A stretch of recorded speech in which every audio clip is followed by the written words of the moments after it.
Thank you again for the privilege of your wonderful company and continuing my political series, which I'm very thrilled to do because it's been incredible because I get to meet some amazing people that actually live in this country. And if I hadn't done this, then I wouldn't meet them. So I'm about to bring on Devenne Kedward, who is standing for her as she's prospective parliamentary candidate for Reform UK and is standing for the constituency of Rugby.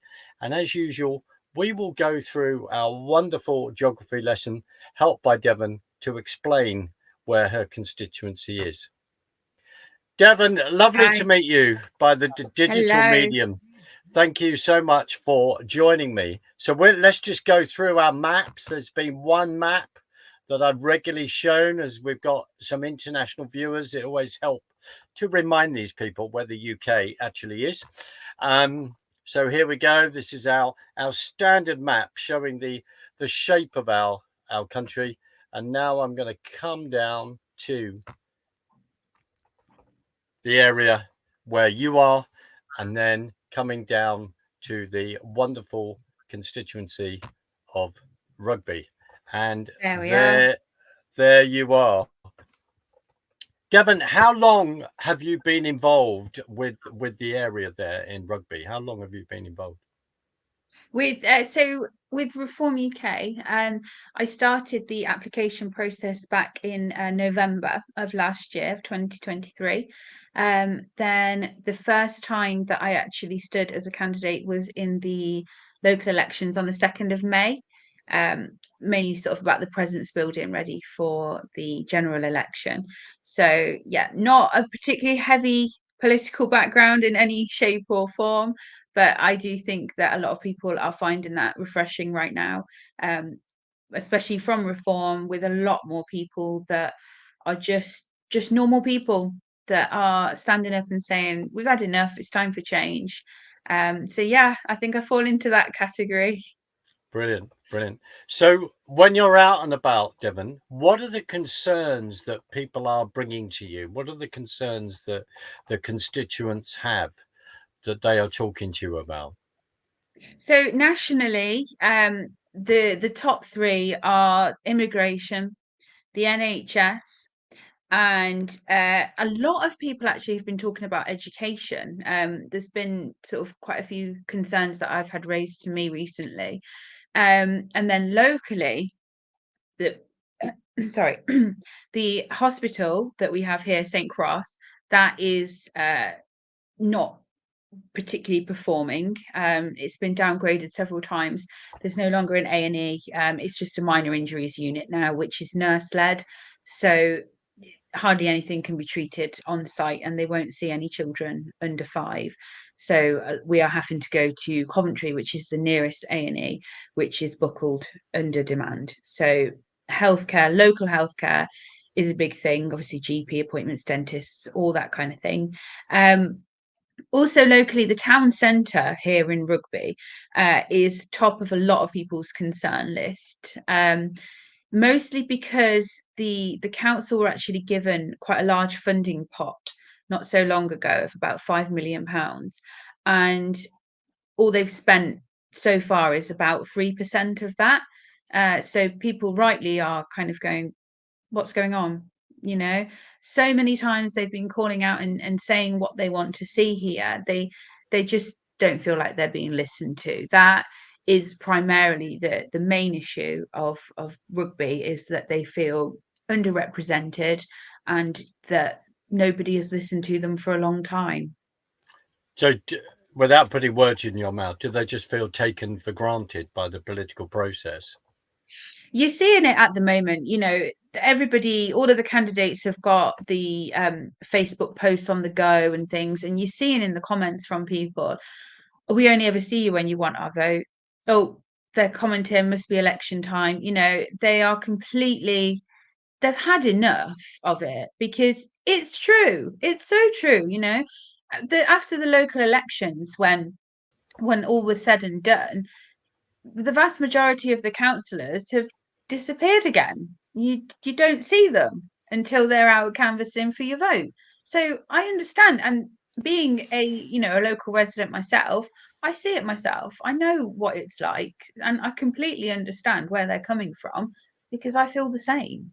How long have you lived in the area? How long have you been in the area? So I grew up in Binley Woods, which is part of the constituency. It's one of the villages sort of on the outskirts. And so I grew up there until I was 18. Then I moved back to rugby in 2015, so about 9 years. But a couple of years ago, my dad was really unwell, so I was kind of splitting my time between here and Coventry, which is just down the road, sort of looking after him. But work and my children's school was still here, so even though I was sort of staying with him, I'm still here, if that makes sense, still involved. No, that's brilliant because it talks about your local links with the area, which is very, very important instead of being one of these sort of the carpet bagging, parachuting in type of Yeah, attitude there's a that lot of goes that on. at the moment, isn't there? There's a lot of that going on. Very convenient, I think. But no, I live here. My children are here. I'm raising my family here. It's this is my area. This is where I live. This is the area I'm involved in. I've got no plans to move away or anything like that. I'm here. I'm part of it. I like to support the local community. I want to see a lot more community togetherness, really, but that has been eroded over the past several years because of general conditions that we're living in. Right.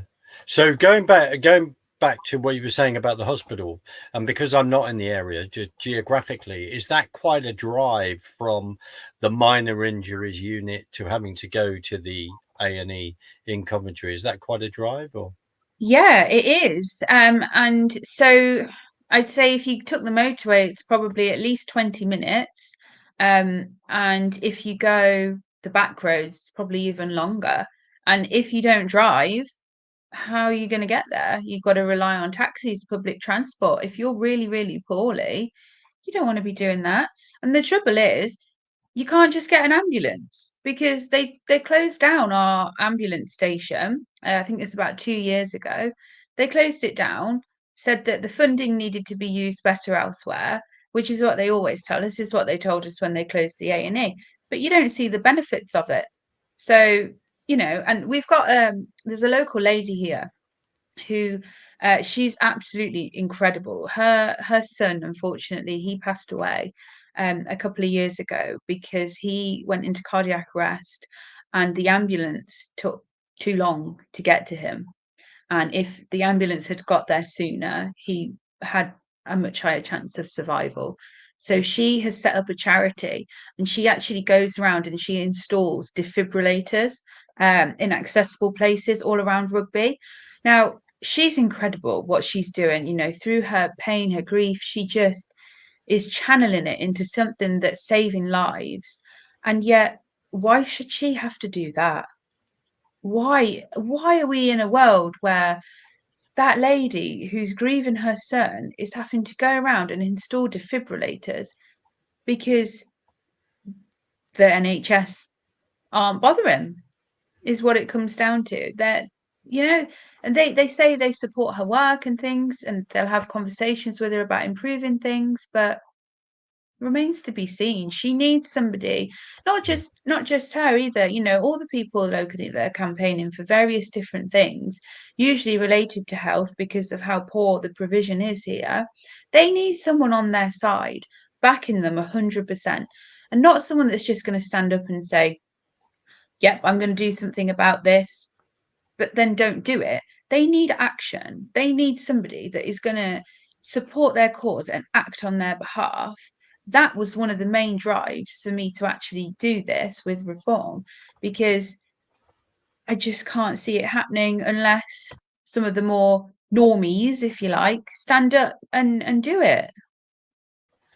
It's interesting you using that term normies, citizens of this country who are taxpayers, who are Yeah, concerned in going, this is where these are the facilities that we need. And I understand this, especially if you've got young children. 20 minutes can make all the difference, can't it? Well, 20 minutes very in any situation can make all the difference.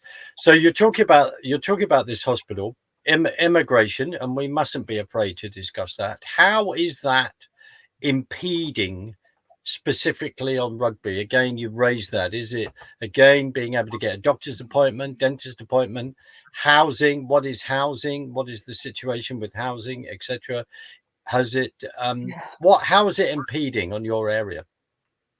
So the housing in particular is a big issue because the housing association wait lists, for social housing are just years and years long. You're lucky if you ever get one.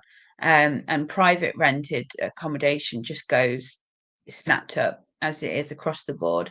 Rent prices have been driven up, obviously, because of the demand. Doctor's appointments is a huge issue here.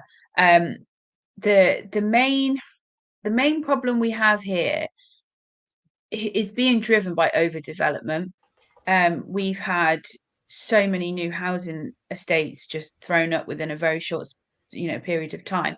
Our population grew by about 14% between 2011 and 2021. We had a big growth. There's a couple of hotels locally as well that are currently closed to the public, to house asylum seekers that have come over. I know one of them recently has been refurbished and reopened, but a lot of people locally are feeling the not betrayal is probably quite a strong word, but the disappointment, because one of the hotels actually had a lot of wedding bookings that they then just cancelled with a couple of weeks to go. So I don't know how well the businesses are going to recover when they do return to public use. I don't know how that's going to go. But I think the main thing here in rugby is the knock-on effect of Coventry. So that's where the A&E, because that's the only A&E that we have access, that's our closest one essentially, is feeling the pinch of the immigration that has happened in Coventry, which then affects us if we are to go to Coventry. You're looking on a good day at 10 to 12 hours waiting in that A&E. It's a lot. And school places as well, schools here. I know of several parents who can't get their children into the same school. So they've got sort of 3 children in different schools across the borough. How's that supposed to work? It just doesn't make any sense to me. But No, that is because the world we're living in. yeah, sorry to interrupt, because on the school run, if you're trying to plan, various children to be at the time for Upper State in the morning for school, that is rather can be extremely stressful. That's incredible to hear about your population increase by 14%. If you've Yeah. increased it by 14%, and saying the obvious, it's no wonder the infrastructure is going to fail, or it's not going to be there at all. Oh, it can't cope. It's more than 14% now as well. That was just up until 2021. There's been new housing development since then, so it'll be even more now. You try to go anywhere on a Saturday, you need to tack on half an hour onto your planned journey time because you're guaranteed you'll be stuck in traffic. It Right. is the infrastructure here is struggling, to say the least. It So can't cope. that must have a strain on electricity, gas, drains, sewage. Everything. Right. Right. Everything is strained. It really is. It just feels like there wasn't enough thought put into the community when the planning process was going on for these big, large scale developments. The I don't even know if there's been a new doctor's surgery open to accommodate all of it. I know there's probably been one, but you'd need a few more. They've opened up a couple of there was one new secondary school, one new primary school sort of within the last few years. But even then, there aren't enough spaces for kids. So how did they think this was going to work? So concerns hospitals, infrastructure. What about other specific concerns? You were talked about the state of the high street. You've said that the council are not spending X amount of money that they need to be done. How can you all then hold the council to account? What action would you take in that situation? Well, my stance on this is that the council have now proved time and again that they are not up to the task of regenerating our high street. Time and again, they have proved they can't do it. So I think what needs to happen is the power of regenerating that high street needs to be given to the people that do business there and visit there. So a task force or group of businesses within the town centre, local developers, visitors to the town centre, shoppers, get them together, let them plan it out. And the council funds it with that funding that they've been given. That makes the most sense. They're now running another survey. They've done so many surveys on what people want to see in the town centre. But what's the point of a survey if you're not going to read the results and act on it? This is where we keep falling down. All the time they're saying, but then this funding then is being wasted on outsourcing a survey, which they don't even need to do. All they need to do is look in the comment section on Facebook pages. Everybody's adamant of what they want to see in the town. They're just not heard. A lot of local businesses within the town centre submitted letters of no confidence in the council because of this, because they're not doing what they should be in regards to the high street. So why not hand control over to the people that are there, that work there, that know what needs to be done? That would make so much more sense. It's less pressure for them. The council can pass it off as they like to do, and at least then we'll see some action. That is what I call for with regards to the high street here. One of the things I'm finding out by talking to you, talking to other people, talking to other candidates, is that there are themes, and it's when you start to draw on those themes. So, having a wonderful conversation with Beverly England, who is the candidate in South Suffolk, said exactly what you did, which is they waste this money on surveys. Why don't they go and talk to people who are running their businesses in the high street and get those people together? I think she raised a figure of wasting £40,000. Well, £40,000 can go a heck of a long way. What about in this situation? What about parking for the high street there? Is that something? Is that a fight? That is a contentious issue here as well. Because there are several car parks, but there's no free parking. I mean, there might be some that's been introduced recently, but to my knowledge, there isn't anywhere. Whereas other local towns have trialed having free parking, and it's worked really well to bring people in. So I know that is something people have been calling for years here, but there's just always an excuse as to why they can't do that. You at the beginning you mentioned basically like community cohesion. How would you Well, in one sense, what's happened, as you've said, I suppose, a breakdown of that over the last few years. But how would you want to tackle that? I think there is a clue because you know what's going on. So if people then feel reassured that you are trying to do your best to tackle these things or engage with them, that helps. But is there any specifics? Is it a case of um, is there enough youth work provision in the area for young people? What family support is needed? Just wonder what your So thoughts are. that's actually one of my other top priorities is regards to youth provision. I'm really sort of focused on our young people because I feel like this generation is being neglected, and we can't expect a successful future for this country if we continue neglecting them the way that we are.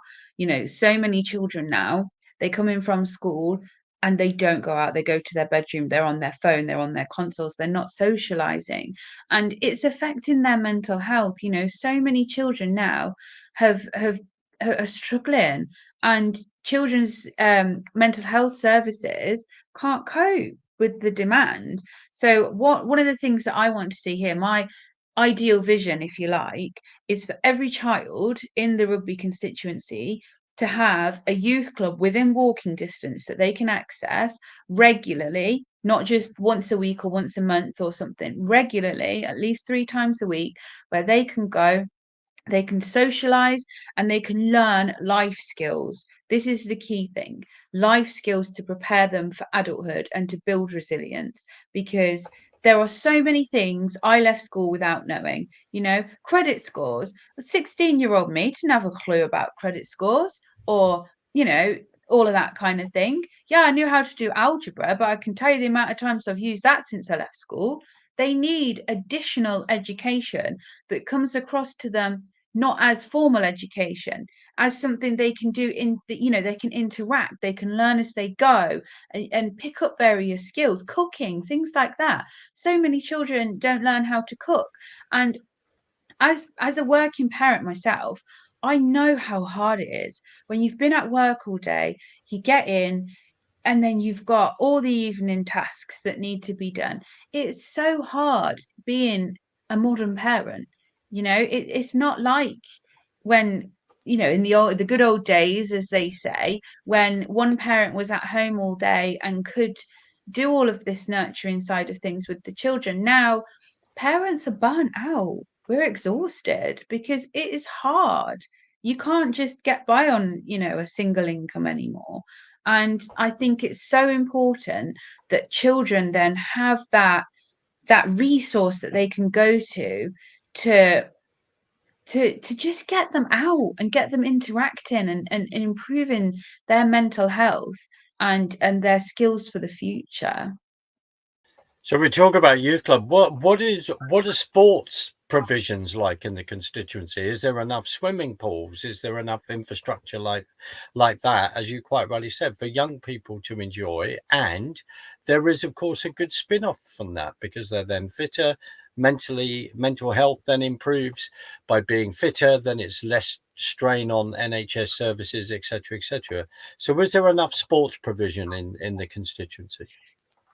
Um, to be honest, I've got to give it to a lot of our local secondary schools here and primary schools. They do put on a lot of after school sports clubs. My children's school does a lot, um, which is really good. That is amazing. Um, but sometimes kids might be put off from going because it's at school.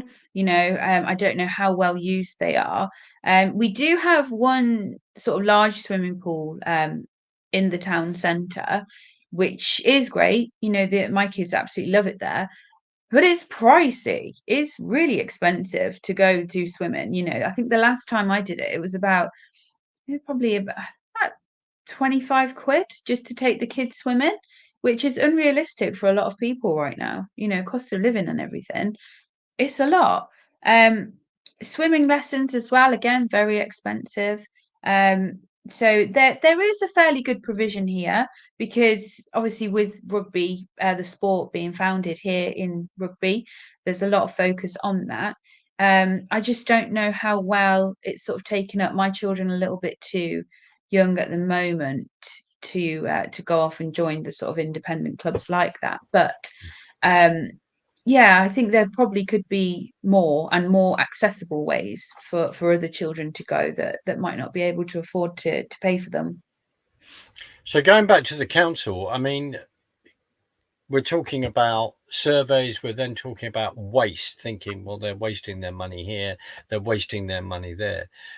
And there is, I don't want to put words in your mouth, but there doesn't seem to be the consultants, the consulting people on the ground, or even able to turn around and say to the people on the ground, you know more about what's going on with us. How can we work with you? So is the council run by a different party to maybe the local mayor, and is the present MP in a different party? How do all these people work together, or do they not work together? Well, see, that is something you would think. We've got 42 councillors, however many, on the council. Surely some of them could make enough noise to get some stuff sorted out, but remains to be seen. Our council's been under no overall control for a while now. So yeah, I think the Conservatives had the slightly more seats, which they still do, but now recently it's come out that Labour and Lib Dem are planning a coalition to take over the council here. So who knows how that's going to go. But yeah, I mean, up until this point, I just would have hoped that we would have had a lot more representation from the councillors, from the MP. But that is where it comes back to. We have been underrepresented here for so long. That's led to many issues. Right. At this point, it'd be really good if you could say to people how they can actually reach you. What's the email, etc., that they could reach you on, and other social media? Yeah, sure. Yeah, I mean, I respond to all emails that I get. I was even the ones that just want to email me and give me a load of grief. I still respond. So my email is rugby@reformuk.com. That is how you can reach me on there. And then I've also got a Facebook page, which let me just get the link because I can never remember exactly how it goes. So that is facebook.com/Reform UK Rugby. So I post quite a lot on there. Again, I respond to all comments as well. It's really good to engage with people. And then of course I'll be out and about banging on doors and seeing if you want to have a chat with me in real life. Brilliant. Do you feel that one of the concerns in the area will be voter apathy on the election of the 4th of July? I do think so, yes, because here has been Conservative for a quite long time, and they are the sort of Conservatives that would not swing to Labour. So I don't know how it will go. I don't know if they will give Reform a chance or if they will just think, I'm not bothering, because the Conservatives have let people down. You know, the Conservative government has let people down. They've essentially betrayed a lot of their voters. You know, let's be realistic. They've made a right mess of things. And that is what is driving that apathy right now. So I don't know, but I'm going to do everything I can. You know, I'll be out there doing whatever I can to get people back engaged and to realize that actually there is another option, and it's me. Brilliant. Well, Devon, I think the big thing is, very big issue you've raised, is when the Conservatives have let people down, and many people have said, are they truly Conservative? I think that is another very interesting and important discussion that I'm They're sure you're not. coming across. This is what I keep thinking, you know. At the moment, people are sort of leaning towards Labour because they think that Labour will mean change, right? But what they need to look at is that the Conservatives right now and this new centrist Labour, they're acting the same. So the way that the Tories are now, they are acting like Labour. So what change are we going to see? I don't know how it's going to work. I don't think it's going to be the change people want to see. It's not. We know it's not. Right. In the area, what is there any heavy industry in the area? How do people earn a living? Is there a mix of, is there farming close to the area? What Yeah, describe that? we've got a big mix here. We've got quite a large rural community here. We've got a lot of farmers as well, who do amazing work. And then as you come into the more urban bit, we've got a lot of warehouses that have come up over the past few years. We've got a lot of industrial parks, loads of warehouses. So it is a really big mix. Then you've got sort of quite heavy retail in the town centre and at the retail parks just outside of the town centre. Then you've got a lot of offices as well. There's not sort of specific industries per se. It's a big old mix. But our farmers here are amazing. They do such an amazing job. You know, rugby farmers just deserve so much recognition. Brilliant. Are you engaging with the farmers? Are you having meetings Yeah, with the farmers? yeah. I mean, I talk to quite a lot of them. It's difficult to arrange meetings with a lot of our farmers. You know, we keep trying, and then they're really hard to pin down because they're so busy. You know, and they will call and they'll email and they'll say, you know, sorry, can't do it today, but you know, and we'll have a little chat and things. So I'm keeping in touch. But I recognize they are incredibly busy. And they recognize I am also incredibly busy, you know, still working full time on top of everything. The bills aren't going to take a break. So yeah, it's busy all round, but like I said, I keep in touch with everybody, phone, emails, messages, anyone can reach out to me. Well, I think you raise a very good point in regard to farming, who are working hard in the fact that it's our food security, which is a huge issue. When we're Yeah. mentioning farmers, I've had this conversation a few times. Are any of them turning over their fields to a wonderful phrase of double glazing, e.g., solar panels? Is that an issue that you are touching on in your constituency? I absolutely do not want any of our farmers to have to do that. I don't want them to, unless if that's something they want to do, that's up to them. But I do not think any farmer should be pushed to have to do that. Our farmland is critical, like you said, to our food security. As an island nation, it would never be a good idea for us to be reliant on imported food, solely reliant. We need our farmers, no farms, no food. I absolutely do not support like what they were doing in Wales, where they were essentially pushing those farmers to give up percentages of their land for solar panels. Well, it's also happening in I think in the Suffolk area. There's also happening in Bolsover area where Rob Reaney is. So it's happening in Beverley, England's area, in South Suffolk, and this is happening in other areas.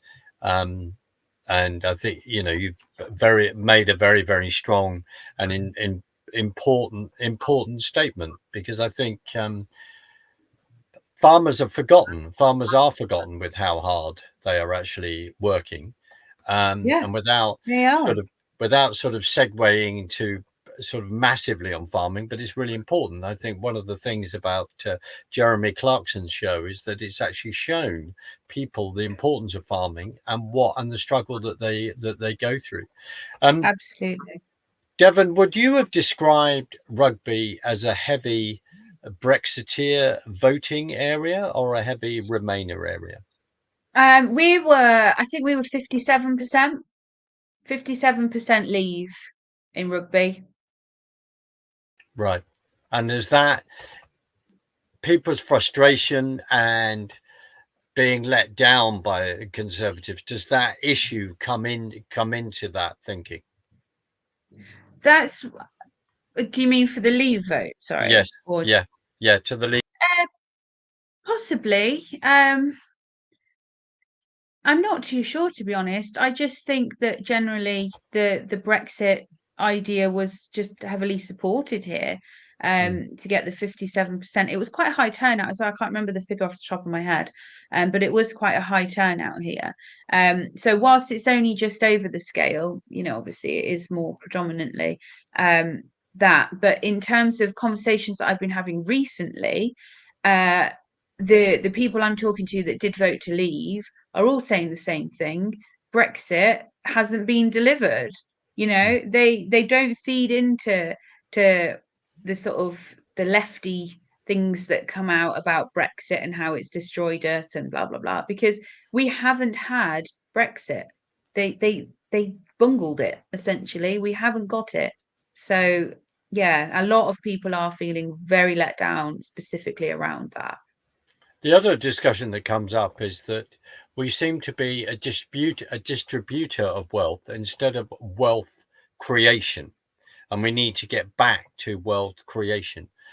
How do you envisage that within rugby? What do you want to see, come into the area, say industrial wise? How do you see that going? I mean, we've got a lot of industrial units here already. A lot of the national companies are sort of setting up here or just outside of rugby.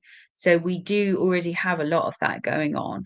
Um, I think that the proposed policy that Reform put forward yesterday about prioritising British workers will help, because I know a lot of those warehouses are reliant on imported labour.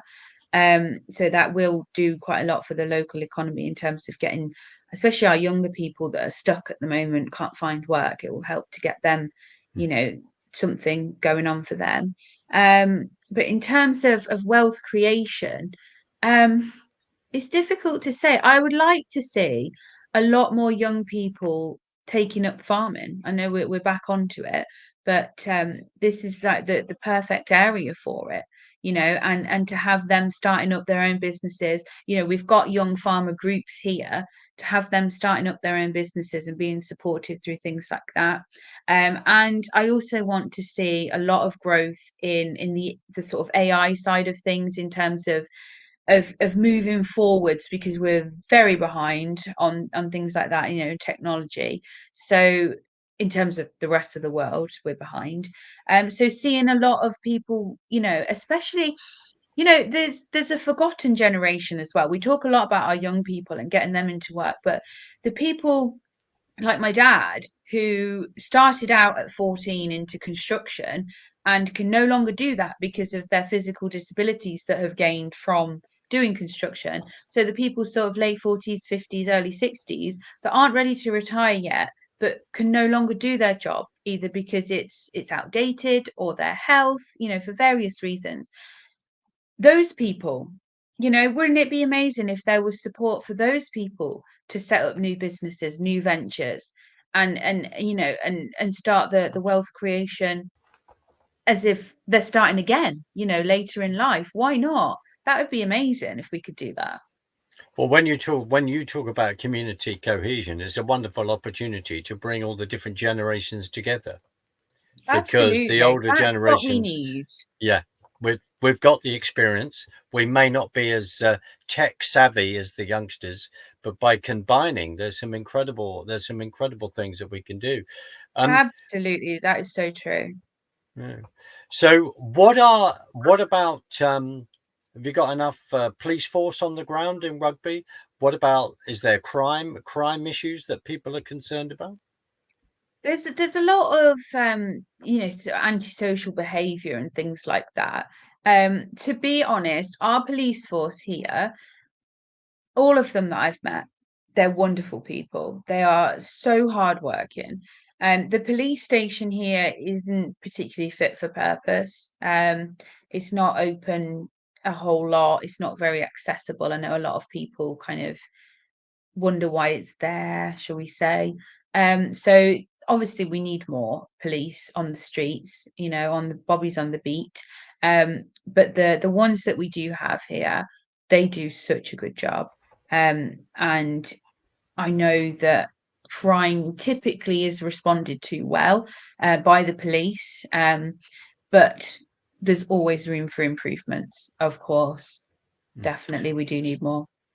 Devon, when you're talking about wonderfully interacting with the farmers, you've just met police. Where are you meeting people? Are you holding hustings? Is there other local meetings that you're going on? Are you doing other interviews? Is there articles in local papers? How are you pushing all this and reaching out to people? The moment, I'm doing everything that comes into my inbox. I am doing everything. So today, for example, this is my third interview of the day. I will do anything to get out there and to get meeting people. I go out to the areas. What I like to do, because in the more sleepy villages, you kind of feel a bit imposing to be knocking on people's doors when it's so quiet and peaceful. So I like to go at the times when people will be out naturally. So they'll be out walking their dog, or they'll be coming in from work, and you just kind of walk around, and it naturally starts up conversations without having to impose on somebody, knocking on their door. In the more town sort of areas, that it's a lot easier to go about that. But I think I just still need to break my politeness a little bit, shall we say, whilst I get used to campaigning, because it's not something that I've done. It's not, it doesn't come naturally at the moment to go and knock on someone's door. And because in my head I'm thinking, what if they've just got in from work? What if they're having their tea? I don't want to bother them, Mm, mm, mm. but the message needs to get out, so needs must. So I apologize in advance if I disturb anybody's dinner. I don't mean to. What wonderful thing to say. No. So do you have people to help you? Do you need other people to come forward to volunteer to help you? I mean, yeah, if anybody wants to, absolutely, I'll always welcome new people on board. To be honest, I've got to say, I have had such an amazing response. So when we did the local elections, I was so surprised. I put an email out to all of the supporters, and so many came back, and so many people went out and delivered leaflets in their local area. You know, I think our eldest was a chap, he's 82. He's 82 and he went out and leafleted his ward for us, and had conversations. And the passion is just there, It's amazing to see. And to have a group like that behind me it's been really, it's been really humbling to me, because at first it was kind of overwhelming and it's like, oh my goodness, this is a mammoth task. And I mean, tonight I've got a meeting. All the volunteers, we're all getting together. I'm getting them all a drink. They all deserve a drink. So they can have a drink, and I'm going to give them some more leaflets. No, brilliant. Devon, before we wrap up, is there any other concerns that your constituents have? I'll ask you to re-say your the email and where people can get hold of you. But is there anything else that comes to mind? I mean, other than the fact there is no doubt about it, you have a campaign strategy and you're getting out there to the best of your ability. I think I've pretty much covered the main ones, but I'm always hoping to hear more, from anybody. They can email me, the one that I said before, rugby@reformuk.com. Anybody can get in touch, anything that concerns them. I am for the people as much as everybody says that. I genuinely am. My whole career has been about supporting other people, coaching people, making sure that people can be their best. And that's what I want to apply to this, because that's what we need. So if anyone's got an issue, come and talk to me and I will do what I can. When So you yeah. Sorry, when you say, just finally, when people feel that they feel very let down, do they feel that because there's such a focus on London, I don't want to put words in your mouth, that actually they then think maybe the rest of the country is forgotten? Do they feel there's a disparity, there's a huge gap within that?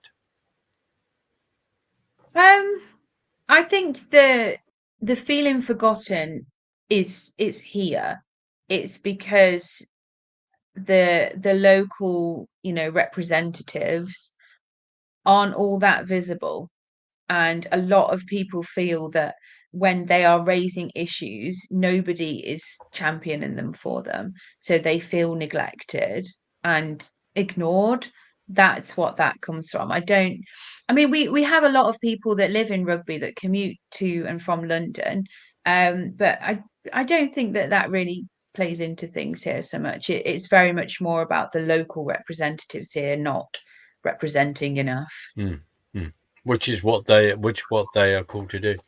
Devon, thank you so much. I'm just going to ask you to give out all your contact details that where people can reach you on and bring all their concerns to you. Yeah, absolutely. So my email again, rugby@reformuk.com. The Facebook page is facebook.com/reformrugby. I think, let me just double check that. Hold on a moment, because I always forget this. Yeah, Reform UK Rugby. Facebook.com/Reform UK Rugby. Email address is rugby@reformuk.com. There we go. Brilliant and well put. Devon, can I just say thank you so much for joining me on the Sutherland Report Thank today. you. Thank you for having me. It's been a Thank delight to meet you. you. I'm going to play us out, and then, as I always say to all my guests, I'll say goodbye to you on the other side. And please keep me informed of how your campaign is going. And thank you so Yeah. much again for joining me today. Thank you. Thanks for having me. Take care.